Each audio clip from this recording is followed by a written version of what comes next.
धर्मराज युधिष्ठिर बोले, हे जनार्दन, चैत्र मास के कृष्ण पक्ष की एकादशी का क्या नाम है तथा उसकी विधि क्या है? कृपा करके आप मुझे बताएं। श्री भगवान बोले, हे राजन, चैत्र मास के कृष्ण पक्ष की एकादशी का नाम पापमोचनी एकादशी है। इसके व्रत के प्रभाव से मनुष्य के सभी पापों का नाश होता है। ये सब व्रतों से उत्तम व्रत है।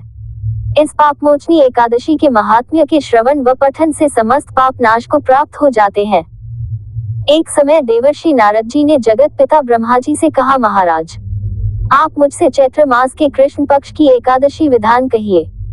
ब्रह्मा जी कहने लगे कि हे नारद, चैत्र मास की कृष्ण पक्ष की एकादशी पापमोचनी एकादशी के रूप में मनाई जाती है। इस दिन भगवान विष्णु का पूजन किया जाता है। इसकी कथा के अनुसार प्राचीन समय में चित्ररथ नामक एक रमणीक वन था। इस वन में देवराज इंद्र गंधर्व कन्याओं तथा देवताओं सहित स्वच्छंद विहार करते थे। एक बार मेधावी नामक ऋषि भी वहां पर तपस्या कर रहे थे। वे ऋषि शिव उपासक तथा अप्सराएं शिव द्रोहिणी, अनंत दासी, अनुचरी थी।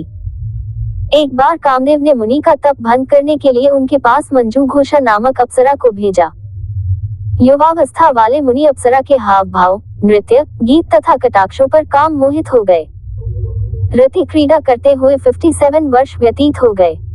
एक दिन मंजू घोषा ने देवलोक जाने की आज्ञा मांगी। उसके द्वारा आज्ञा मांगने पर मुनि को भान आया और उन्हें आत्मज्ञान हुआ कि मुझे रसातल में पहुंचाने का एकमात्र कारण अप्सरा मंजू घोषा ही है। क्रोधित होकर उन्होंने मंजू घोषा को पिशाचनी होने का श्राप दे दिया। श्राप सुनकर मंजू घोषा ने कांपते हुए ऋषि से मुक्ति का उपाय पूछा। तब मुनिश्री ने पापमोचनी एकादशी का व्रत रखने को कहा और अप्सरा को मुक्ति का उपाय बताकर पिता च्यवन के आश्रम में चले गए। पुत्र के मुख से श्राप देने की बात सुनकर च्यवन ऋषि ने पुत्र की घोर निंदा की तथा उन्हें पापमोचनी चैत्र कृष्ण एकादशी का व्रत करने की आज्ञा दी। व्रत के प्रभाव से मंजू घोष अप्सरा पिशाचनी देह से मुक्त होकर देवलोक चली गई। अतः हे नारद, जो कोई मनुष्य विधिपूर्वक इस व्रत को करेगा, उसके सारों पापों की मुक्ति होना निश्चित है।